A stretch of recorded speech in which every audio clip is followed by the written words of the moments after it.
Welcome to the ZNL Podcast, a podcast brought to you by ZN, the OG digital agency in Brussels.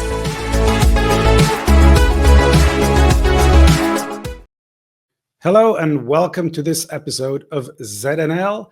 I'm very excited to have Andrew Stroehlein. Hello, Andrew. How are you today? Good, great. Nice and sunny here in France. Excellent. Well, very excited to have you on the show. Andrew, you have extensive experience in the NGO space. You've worked on human rights, on crisis, on policy areas, and you've been working on communicating to people. And I think that's been, one of your main areas of expertise. And so coming to 2025, in a very uncertain, very strange environment, how is the conversation on those topics going today? Are people engaging in a constructive way? Is it massively polarized? How has it changed recently? Oh, thanks. I don't think there's an enormous amount of constructive conversation in the public sphere, not in traditional media or in social media. You're seeing progressively over the years much less back and forth, much less actual conversation and engagement that is constructive, and a lot more not just polarizing discussion, but just conversation that is not intended to or communications that's not intended to spark communication. It's intended to make a point. So there's this overlapping broadcasting of ideas. It used to be, if you go back on Twitter 12 years ago or a little more, there were people like me who were at NGOs and other folks who were sort of activists, really engaging with sometimes ambassadors, sometimes people at the ministerial level or MEPs online in real time, and having an actual back and forth, and some of, not all of it was, super influential, but it was at least an engagement, and people listened to what the other person was saying and then kind of responded and then said, but what about that? And haven't you thought about that? And it was a back and forth. That is so far in the distant past that it's even difficult, I think, to explain it to people who are now on, looking at social media, where it really is just overlapping broadcasting and zingers and gotchas and oh, that was a clever comeback. And so people are more focused on the kind of the theater of social media than on the practical use of being engaged in a conversation.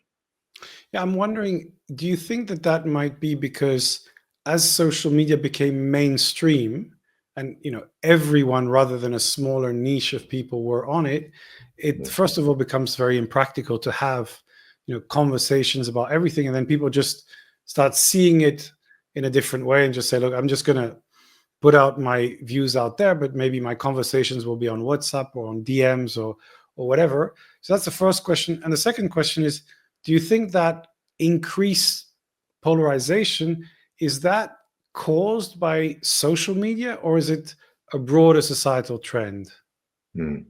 Well, to the first one, I think there's been a shift in how people in power, with any kind of power, looked at social media. At first, it was kind of a sideline or a sideshow, and individuals would write their own tweets and sort of, but not take it all that seriously, and sort of not even thinking that it was, sort of going to be a major public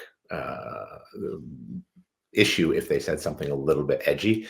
And so, they didn't mind being seen. They liked kind of that engagement back and forth.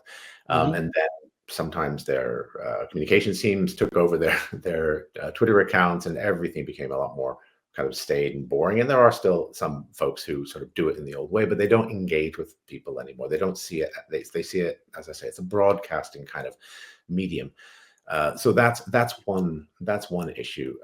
The other issue, I think, like as you say, as it's become much more just universal and absolutely everywhere, the level of conversation is kind of, in a way, inevitably declined. So you could have a policy conversation with policymakers in years gone by that would be difficult to have now, because the what people are looking for is kind of a clever comeback, or just a kind of a zinger, gotcha moment, rather than sort of a response to a policy question, or a policy discussion.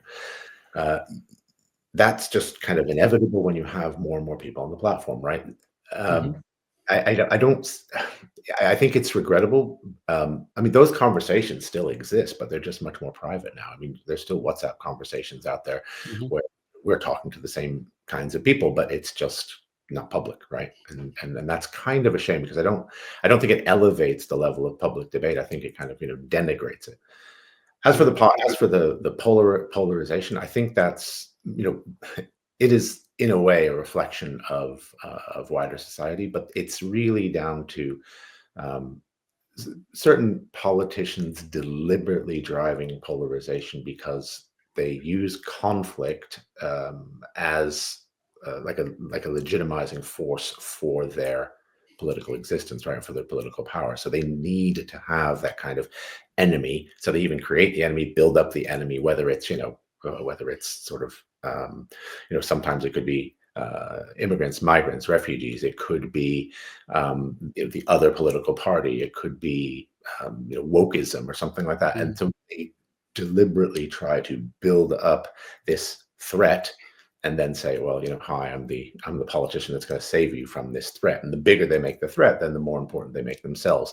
And that has happened without social media in the past, of course. Mhm. Uh, Social media kind of makes individual voters and others who are not engaged, not on the high political level, that makes them feel more valued, more engaged, right? And that's incredibly powerful. Yeah, and I think Yeah, the issue with social media as well is the amplification, which is rewarded by extreme statements. absolutely. Saying Yeah. something extreme gets more engagement, gets more visibility, which people Being have sensible understood. is a good way to get yourself ignored. Absolutely. So it's being reasonable is not a great strategy. You have to find a way to do it, but then cut through the noise. Yeah. And But somehow they need to create a new algorithm that encourages reasonability. Like, I don't know, maybe we'll be there someday. that's well, we'll talk about the platforms in a second. But I mean, in this polarized world where there's a huge amount of disinformation and distrust, and I think this is important because every survey is showing a growing distrust towards institutions, towards the media. Now, what do you think the traditional legacy media? What is the role of that media in this conversation?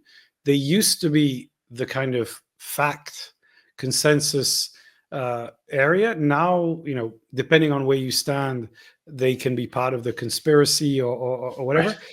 But the underlying change is that people are no longer getting their news from those platforms. So, what is your perception of the role of legacy media, and where do you think this is heading? Yeah. Well, I think this is, first of all, an evolution that's been happening for over a long period of time, and even up until a few years ago, we still could see that even though there was greater distrust in legacy media, people would still go to legacy media in a crisis. So when something happened that was big and newsworthy, like all of a sudden you saw everybody go away from the let's say the fractured Mhm. media and the smaller media where they usually hang out, and race to the BBC or for example. Um, Now I don't think we have that as much. I mean, first of all, we have permanent crises, real major crises. Europe is basically at war, and has been at war for several years now. Um, that is a war that is expanding or threatens to expand. We have major conflict that is hugely polarizing in the Middle East, and levels of mass atrocity crimes, including acts of genocide in Gaza. These are daily crises that are enormous, and so there's people don't kind of turn to the legacy media anymore, because in times of crises, because the times of crises are just so constant, right? It's just unending, unrelenting, and so people are in their in their niches, in their corners, with either their favorite podcast hosts or their social media corner or the bubble that they live on online, and that's defining the reality and defining everything that they see. And so the potential for disinformation, misinformation, and just is so so much expanded. On the other hand, the more people are fractured into these smaller communities and whatnot, the fewer people the information reaches. It's much harder to communicate with a mass of people like you could do, a generation ago, where you were on one or two news channels, TV news channels, and that was it. Like you reached 80% of the population. It's just this. I can't see how that would ever happen again. Yeah, and I see a lot of journalists who are becoming, influencers, podcasters, people like James Cantor, Tara Palmieri, who was at Politico Euro for some time. Now she has her own channels. Now, the data shows that people are wanting to get their information from there. But what I'm curious, there are two things I'd like to explore. The first one is, what do you think about that trend, in the sense that it could be the same people who are just as part of an outfit called the BBC or called Wall Street Journal, and now they're alone and they're just saying, I'm telling my story. Is that going to undermine truth? Is it going to make it more difficult to have understandable thing? And the second thing is, what is happening in your mind in Brussels? Because the media in Brussels seems to be kind of growing. Politico Interactive are making, I think, investments into more teams. So I feel that do you think that there's a kind of counter movement in Brussels? Like, again, is it the bubble that's kind of immune to these changes, and it's just 5 years behind or 10 years behind? What do you think is happening there? Right. Well, the first, I mean, these kind of when you have sensible, reasonable, experienced journalists sort of branching off and taking, creating and taking a following with them, that's good to see, because you actually have some people who are reasonably minded, and with some experience about how the world works, on international affairs in particular, and that can be very useful. The problem is, of course, like when you have personality-driven channels, which of course is pretty much the way news has been going, you lack that second set of eyes. You lack the editorial sort of questioning that happens. You lack maybe some of the reporting and fact checking abilities that a larger institution has, right? So if you write something and somebody then looks at it, edits it, and asks you questions, or says, hey, your argument doesn't actually make sense here, or what about this, or how come you didn't bring in this other person, or why didn't you interview somebody from this other side? There's just that whole editorial questioning breaks down. And so I think personally that means you lose something, right? Because editing most often helps, if it's professional editing by professional editors and other journalists, colleagues, that's a value. You're gaining and you're improving the product, right? And a personality driven podcast, or a personality driven even an individual social media feed doesn't usually have that. So breaking away from institutions has some positive and also negative sides to it, right? Yeah, I just want to come back to that, and I'll come back to the European question. But I mean, if you look at Fox News, you have opinion journalists who are quite capable of making some pretty outlandish claims, and every outfit has an editor. Rupert Murdoch owns a lot of media and is capable. So the fact that there's professional journalism doesn't stop people having an agenda and a bias. So because you're just, I'm not sure I would include Fox News in my. Well, I mean, if you talk about but Rupert Murdoch has obviously a whole group of even more respectable newspapers and things like that. But it doesn't in any way guarantee that it doesn't have an agenda and No. there was It's not bias. that. It's not necessarily that it doesn't. It doesn't necessarily not have an agenda. But when we're looking Right. at I mean, the Wall Street Journal is actually a fairly good example. There are some excellent reporters there who report the facts and explain various sides of issues, even things that are incredibly contentious. Mhm. Um, and then you look at the what the editorial board puts out on their pages, on the house editorials and the op-eds they choose. And I like that's a completely different world, right? So Mhm. I think even within one media house there can be those two things. But I still think there's something to be gained even when you know that there's that there is an agenda. And it's not, sometimes it's not even an agenda. It's just a bias. It's like it can be a cultural bias that Mhm. they even a good media or institutional organization tries to realize, recognize, work around, and try to they push themselves, but they still have a cultural bias. That means that they really just don't get certain things, and at least Mhm. you can understand that cultural bias. Mhm. When it comes to an individual, they are on their own. And of course, the more followers they get, the more kind of influence or powerful they get, there's a tendency to not listen to outside advice. There's that tendency to sort of think that best, and I think that we see that in a number of sort of news personalities or opinion makers that are just not really taking into account. There's just no conversation. It's Mhm. just shouting and broadcasting. So how do you see the changing dynamic in Brussels? I mean, is Brussels resisting this?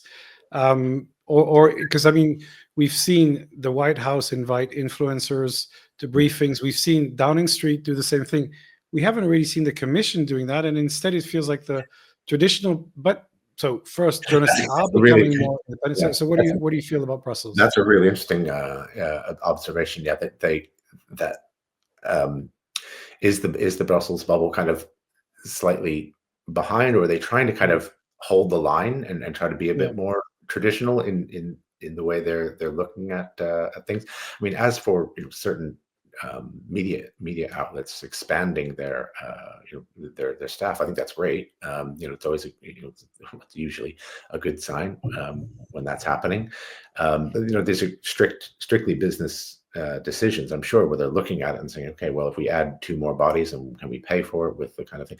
So there's a realization that's more of a realization of Brussels as a node of influence, particularly as concerns things that affect businesses, and they're selling products that are exclusive in many cases to reach certain verticals, and that's the business model that's working for them, because they understand Brussels in terms of policymaking, in terms of regulation making, as more important than ever, really.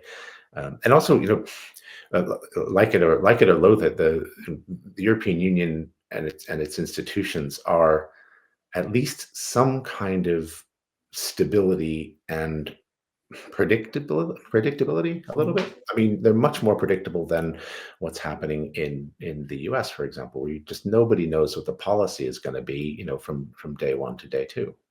Mm. No, I think that's right. So I mean, coming back to Brussels and the EU, we've chosen the theme Europe at the edge of chaos for the Mm, EU influencer event. I yeah. mean, do you think we are at a kind of crucial moment of change, a moment of crisis? And are you optimistic about what comes next, or pessimistic? Um, I think we are at an incredibly crucial moment, because we have a war in Europe, and we've had that war for a long time. We have a leadership in the Kremlin that is going to expand as much as it possibly can, and the traditional North Atlantic alliance that kept Russian imperialism in check for many years is breaking down because of Donald Trump either being completely chaotic or having no policy, or being very gullible when it comes to Putin for whatever reason.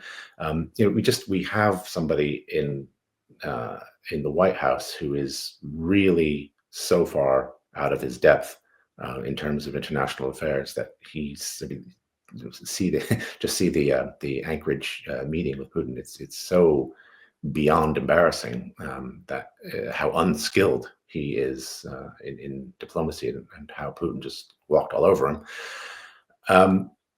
And so this is an incredibly frightening moment. I think, if especially if you're, living, the closer you are to the front lines, the more worried people are. If you go to Estonia, you go to Latvia, Poland, you will see that people are just incredibly nervous about what's happening with Russia. And these are people who have been invaded and occupied by Russia many times. So they grew up with a history and knowledge that puts what's happening now in a very clear framework. It's very easy to see what's happening. Whereas if you live in, I don't know, Portugal or Spain or France, it's not as easily evident because history is so different. Yeah, and are you optimistic about the future? I have to say that the response to Russia's expanded invasion of Ukraine in 2022 in Europe has been more serious and more encouraging than Europe's response, or the world's response, to the initial invasion in 2014. I think there's a lot more people in Europe taking it much more seriously and really understanding what's at stake. I think there's a realization that there is another expansionist dictator in Europe that is trying to occupy more and more territory. I think that's sunk in now among the leadership. Whether everyone in Europe sort of gets that is not clear, but I think a lot of people do. I think a lot of people do kind of understand that that's again, especially the farther east you go, people understand more. So that gives me a cause for optimism. The fact that we now know that at least people they may have come to it a bit late, but at least they understand the gravity of the situation. The problem is, of course, the threat is still there. It still exists. It's still inching forward, and that's terrifying. So I definitely think that people are in a better. The European Union is in much better place for realizing and understanding and trying to address the problem. They have to bring the general public along with them to understand this, and that's that.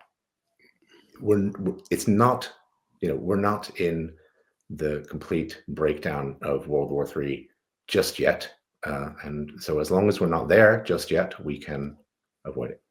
So, a slight note of optimism, but That's not super optimistic, but I know. Yeah, but I was going to say. I'll take any bit of optimism I can get.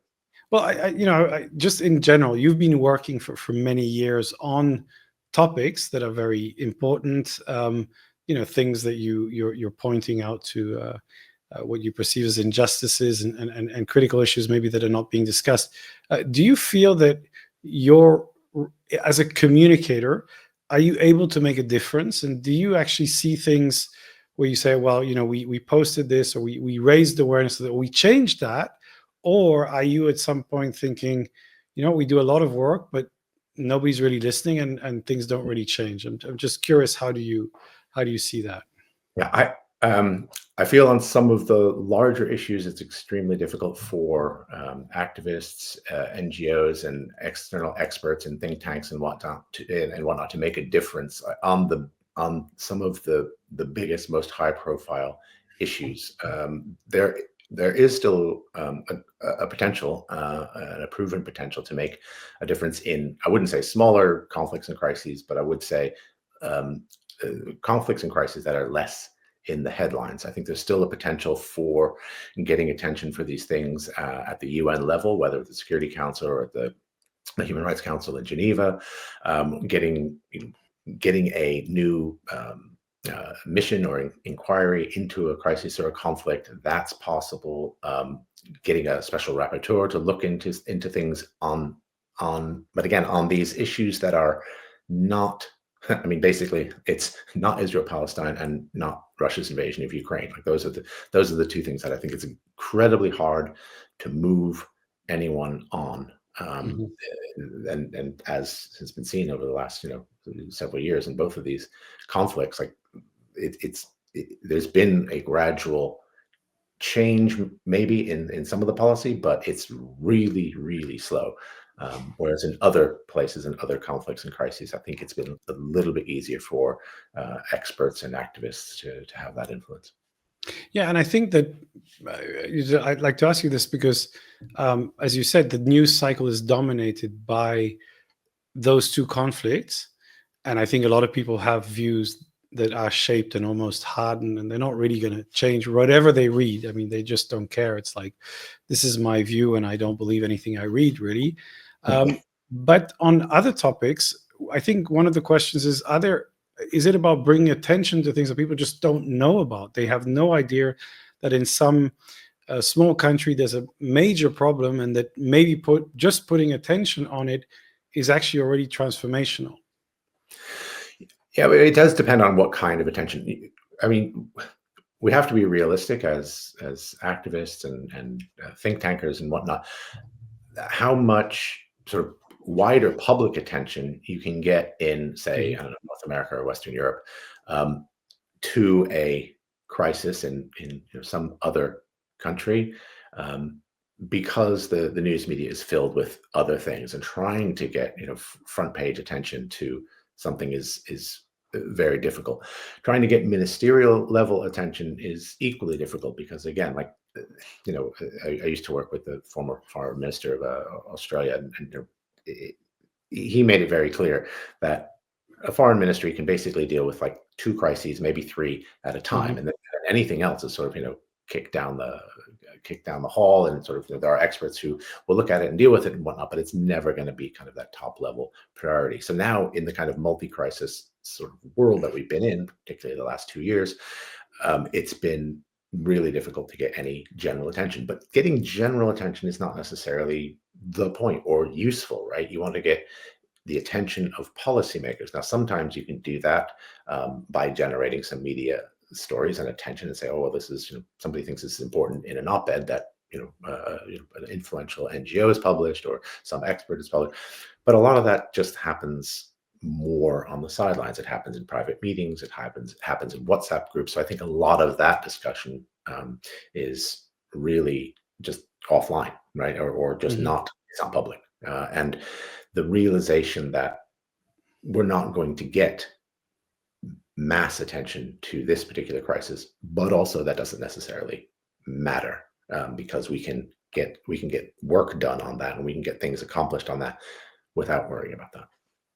Yeah, and I think Brussels and the EU is all about these micro communities and conversations, and you don't need to reach 1 million people. You need to reach the 10 people, the 5 people, which you can reach online and through influence and things like that. So I think that's one of the key questions. Now, talking about the way to reach them, you have been using X in the past. You had over 110,000 followers, which have all been left to their own devices since you decided to leave the platform. You've moved to Blue Sky and Mastodon. You also have a newsletter, and you've been trying Instagram. So my first question is, and we've had a lot of discussions on this podcast as well as online about the ethics of leaving the platform. Do you still feel the same way? Would there be a scenario in which you might reconsider using it, and how has your experience been in these other channels?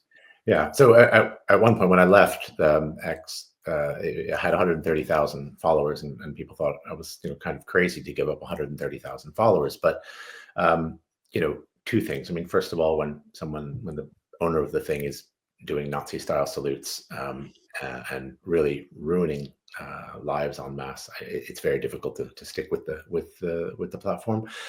And the platform has really kind of just gone so far into screaming far right lunacy that its value to me is less. I don't think I'm going to influence folks there. And then also just a practical point: 130,000 followers sounds great, but I wasn't getting the engagement with people that I was getting on Blue Sky, for example, with 10,000 followers. Mhm. The algorithm has really been incredibly difficult to break through with anything that's kind of reasonable. It's none of these algorithms encourage reasonability and calm, measured discussion. It's just all about who can say the craziest thing and get attention for saying the craziest thing. So I don't necessarily, I don't regret leaving. I'm looking at, I do look at it from time to time. I'm thinking maybe I come back and try it at some point and see if it's changed, like if it's any better, if there's any kind of use I can get from it. But when you tweet something to supposedly 130,000 people and you get a handful, three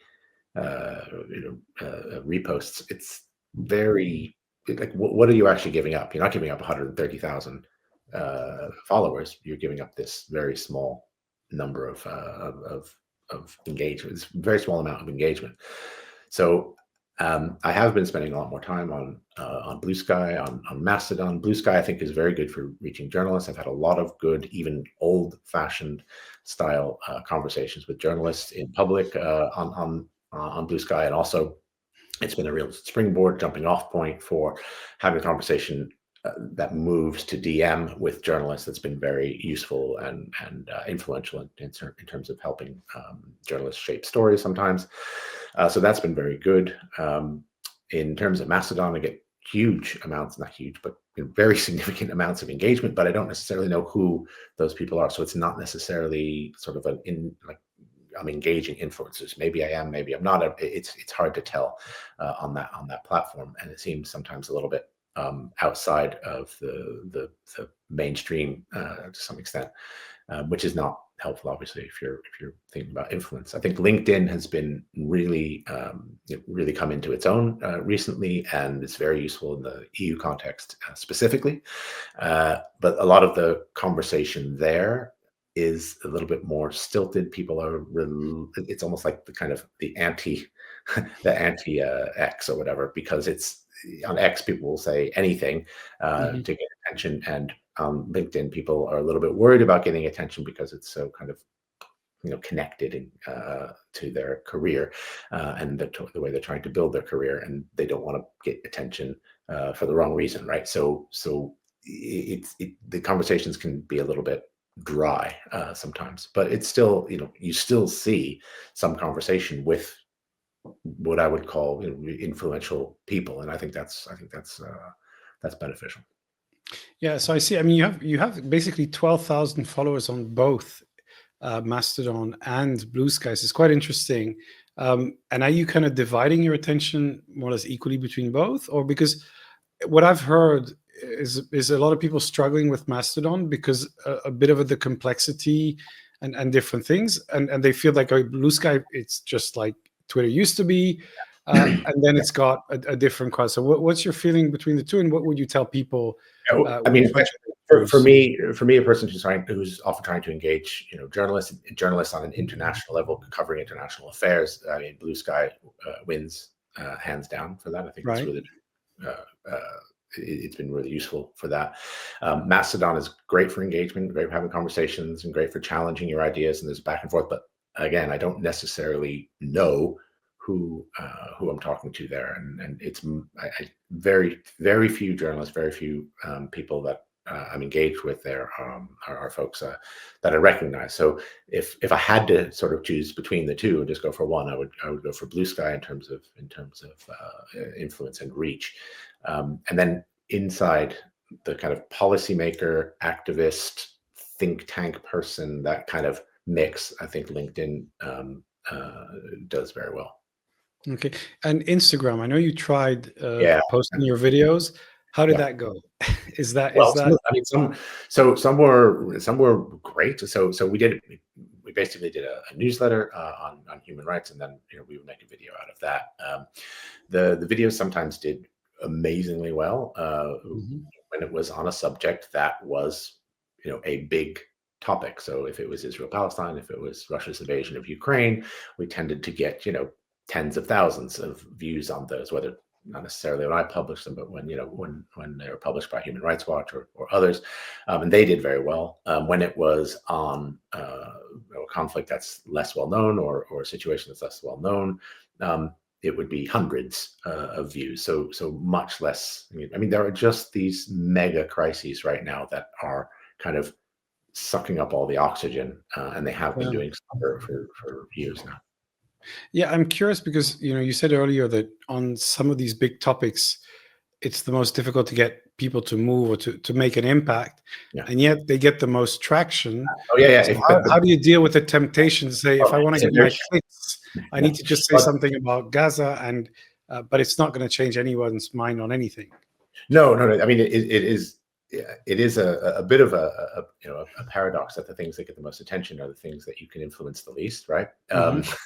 But it does actually, it makes sense when you think about it. If there's a million people that are interested in the topic and very entrenched, then you're going to get a lot of interest in that in that topic, for or against whatever. But just there's people looking at it.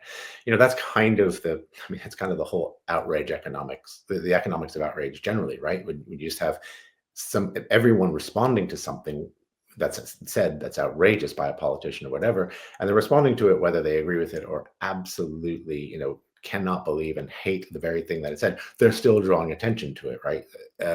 It's unfortunately the way this medium works.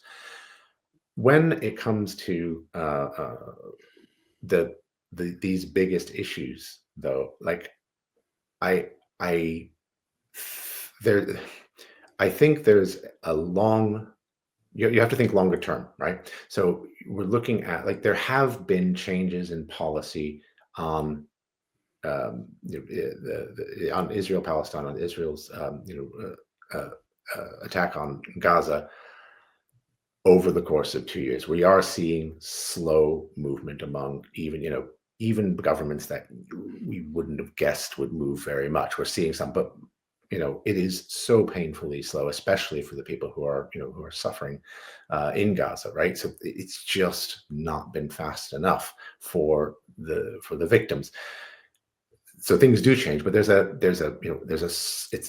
very slow battle of informational attrition, right? It's just painfully slow to get anything moving on this, and unfortunately, it's just too slow for tens of thousands of people who've just been killed.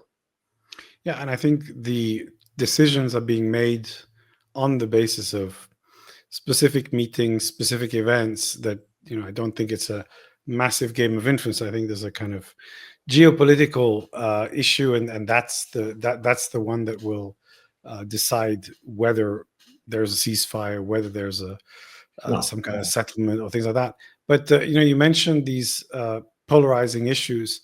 When you look at LinkedIn, which you mentioned as well, it's funny how little those issues get traction. In fact, there's some people who post about political issues, but they feel like they're not really in the right place, because it's like LinkedIn is not a place for just, oh my God, we need to do this. But right. everybody's posting on 5 things you can do to improve your AI prompt, or 3 things you can do to improve your LinkedIn posts, which I find fun. So there is a kind of, there is a language and a topic that does get traction on LinkedIn. But of course, I also find that sometimes people are writing genuinely interesting insights into something, and it's often a post that links to an article with some genuine thoughts, and we're getting, I think, a fairly qualitative discussion underneath with comments and responses to the comments. So there is that, but it's a very different tone. And I was just thinking, when you said those issues that gain traction. It's just that those are not the ones. For some reason, they don't work, and I think people hesitate really to address Absolutely. political issues on LinkedIn. Absolutely. Um, although I suspect that it's because journalists are now there and policymakers are there, I think it's going to continue, but it's a different tonality and a different Very. kind of discussions. Yeah. Now, in the world of AI that we are now living in, where we have these new platforms, and actually they're shaping search engines because we're now searching things through AI. Yeah. How do you feel this new environment is shaping those policy discussions, misinformation, and polarization? Actually, do you think it's actually accelerating, or could it be helping to maybe understand issues better? Yeah. Well, the potential for a kind of an outbreak of a fake AI video or something to really have Hmm. a damaging effect is obviously huge, and it's incredibly worrying, and it's kind of accelerated the problem of misinformation, disinformation. I think that's obvious, but the the usefulness of it, um, I beyond like basic questions, for political questions or anything like that that's about policy. I have not seen any practical use. So if I'm using AI to um, I don't know, to ask a question about gardening or landscaping or something like that. There's some actual interesting uses for it. But in terms of like these huge issues that are um, just uh, matters of life and death, literally for millions of people, um, I'm just not. I'm just not seeing that. And the breaks. The other problem is the breaks on disinformation, right? So if you have something, a piece of information that goes out, obviously a lie, runs halfway around the world before the truth even gets its shoes on, right? But the the ability to catch up with the lie and sort of reverse it is made so much more difficult because of the fragmentation of where the audience is, right? We have massive audience fragmentation right now. So even in a small group of people who follow a certain podcaster, or people who are kind of in a bubble about a certain issue because they're only following certain people on social media, or they're only following one media news outlet, it's much harder to overturn that lie, right? You can say, okay, well, this thing didn't actually happen. Didn't Donald Trump didn't go on a date with a penguin to Antarctica, but the people who believe that already are very, very difficult to reach. And like you say, they're just not gonna believe it. The opposite, because they saw the video, and it would be very difficult to convince them otherwise. The potential for that is huge, is hugely dangerous. But the interesting thing is the number of people that can be fooled is probably less. You know what I mean? Mhm. Because you're going into these smaller fragmented audiences, smaller and smaller, all the time, and the number of people who can be who would then not see later the sort of the, oh, this was actually not true, Mhm. uh, would be quite small. So maybe there's some hope there that actually, yes, the potential for damage is greater, but for a smaller and smaller number of people. I mean, that's the hopeful take on it. Yeah, I think it'll be interesting to see if a malicious actor, or a very effective organization, uses AI to really amplify a very effective message dissemination strategy, to go very personal, to really hit people with messages that directly reach them, a little bit like what happened in the election with Cambridge Analytica. That was psychographic messages addressing people's profile on Facebook, but this with an AI in the back. We didn't see this happen in the last election cycles. No, which is surprising, We right? didn't Because see everyone, more. yeah. Sorry.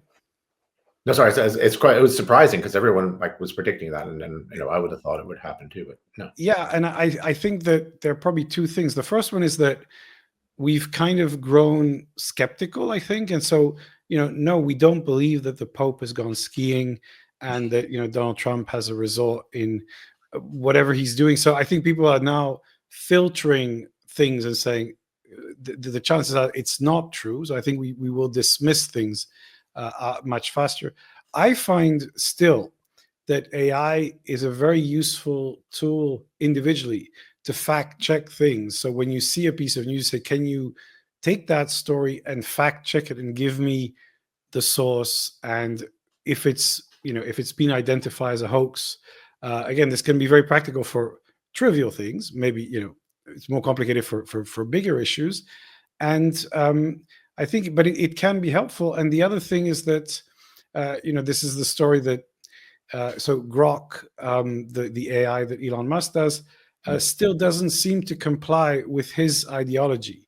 So Yeah. people keep posting things on X saying, "Hey, look, Grok said this thing. How can you allow it to say this thing? This is woke." And Elon Musk keeps trying to shut it down, and it doesn't really seem to work. Even when he says this is the anti-woke AI, it's not really Yeah, delivering. So it's it's weird, isn't interesting. it? Yeah, Yeah, it is. Like it can't control the monster that you've created in a way, which is well, I odd. think the optimistic uh, observation there is to say an AI doesn't really work if it's completely controlled, because it needs to basically kind of run all the data and try to get to the best outcome. If you stop it from doing that, then I think it basically undermines it in many other ways, and so the tool becomes not very usable. I think there's an element of that now.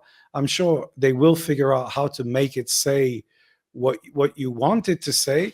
But I just find it interesting that with all the money and all the technology that he has, he still seems to struggle. Every couple of days, there's a little story of something that just does not align with his political views.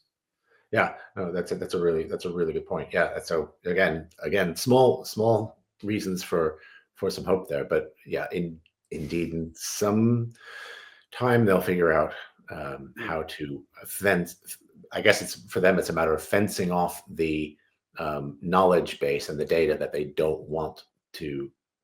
They don't want the machine to use, right? That's probably how they're Yeah, going to but I fix think that the huge challenge is that it's very difficult to do that without, I think, uh, undermining its entire functioning, because you want it to basically say, find the best, most relevant information on your given question, and because well, then it hallucinates, and I think when it hallucinates, then it does the Nazi, the Hitler baby or whatever. There was right. another story that came out of Grok, so that doesn't work. So you need it to, but so I think it's still a big question mark, but I think that there's some positive uses for this. So actually, when you meet people who are asking you for your advice in 2025 in this world of uncertainty, I mean, what is your kind of job tips and things to do when you want to get started in this brave new world, or this Europe at the edge of chaos? Um, That is wow, such a big question. I think we need another entire session to go through that. I've the older I get, the less advice I give to younger people, That's especially. very honest. Yeah, the the trying to understand um, how influence works in the current market is so incredibly difficult. And I think the markets are the information markets are so incredibly fragmented. The audiences are so incredibly fragmented that anyone trying to kind of to have influence and to try um, to impact, say, public policy really has to make some hard decisions right at the outset in terms of which of these micro audiences actually matter, right? Because nobody has all the money in the world to just target everyone. You have to really kind of focus. So where are the audiences that are going to make these decisions, and how much are they influenced by what's happening online in these various fora? And then from that decision, like that decides where you go and where you put your time and your money, right? Whether it's in this social media platform, or whether it's really kind of going old school and really just trying to get the meetings with influencers and key and get key, I shouldn't say influencers, with key policymakers Hmm. to present the data on a one-on-one basis, and to have a conversation that can be private and a bit more meaningful than the kind of shouting matches that go on online. Um, for if I were looking at the situation now, I think as a much younger person and trying to kind of think about where I would go, I still think that what um, what you need is a guiding principle for what your work is doing, what you actually want to do. And working in human rights and conflict resolution for a couple of decades, it's been very clear to me that um, the things like the international structures that we've had set up after the Second World War have been useful as guiding principles. Obviously, they're not always, no one's really upholding the Universal Declaration of Human Rights 100% by any means, but as a guiding principle for how the world should work and what individuals and what our rights are and what other people's rights are and how we should respect them. That's things like this. These international structures have been useful and continue to be, the go-to institutions and the basis for peace and security around the world if they are engaged with and followed through with. Um, Otherwise, what's your basis for what's the basis for what you're doing? What are you trying to how are you trying to influence anything if you don't come back to some kind of guiding principles? And I think this is the problem now, that we've been so many generations away from when those principles were set up, that there's a lot of people sort of going in a lot of different directions without having a kind of foundation that that is recognizable and that people can point to as it's cross-cultural, multi-ethnic, cross-religion.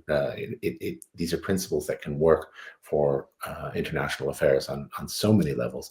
And if you don't have that, then what do you have, right? And you just have chaos. So that would be my advice, although it's a bit philosophical, I know. Well, it's the why, I guess. The Simon Sinek likes to talk about find your why, and why you're doing what you're doing, which I think is a very good starting point. So now we have time for our recommendations. Recommendations of the week.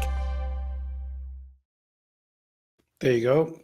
So Andrew, what is your recommendation? You have a book, I believe. Sure. So my recommendation is a book called Baltic: The Future of Europe. It's by Oliver Moody. It's a very good and recently finished book about the importance of the Baltic region. So not just the three countries that get called the Baltic states, Estonia, Latvia, Lithuania, but also it looks at Poland and Finland, Sweden, and so on, because this is kind of the next step, or the next step after the next step for imperialist Putin, right? So the next place that he's going to go after Ukraine, or maybe after Moldova, is this region somewhere. And whether that happens in Latvia or Estonia or Finland or something else is up for speculation. But understanding how the history of these countries and understanding how they look at Russian imperialism in the past is very illuminating in terms of what's happening now. So it's an excellent book for really understanding what's going to happen in Europe next, and how the kind of the shift in awareness towards this region is going to happen sooner or later. And if you read this book, you will be one step ahead. Excellent. Well, no, that sounds fantastic. My recommendation is actually an HBO series, like a docu-series, I guess. It's called The Rehearsal. It's by Nathan Fielder, who's a comedian, but in fact, this one is specifically about the airline industry and how the communication or lack of communication in the cockpit could be the cause of accidents. So he's taken a very serious topic, and he's explored it in incredible ways, kind of recreating an airport, recreating the dynamics. and basically looking at all sorts of things, including some lobbying, which I thought was very funny because he tries to recreate the environment of a Senate hearing to practice for the Senate. Anyway, very interesting, very entertaining, but also very smart. So I thought this was something good to change your mind away from maybe some of the more gloomy things, but I guess it's also a very interesting topic. So Andrew, thank you so much for coming on the show. It's been really interesting as ever. Looking forward to continuing our conversations on LinkedIn, on Blue Sky, on Mastodon, and maybe also on Instagram. So thank you so much. Have a great rest of the week, and we will see you in Brussels on the 19th of September at the EU Influencer event. Yep. Thank you. Looking forward to it. Yeah. Bye-bye. Bye. Thank you so much for watching this episode of the ZNL podcast. Did you like it? If so, please share it on your social media, subscribe, and give us a comment. We will see you again on the next episode. Until then, remember, stay always one step ahead.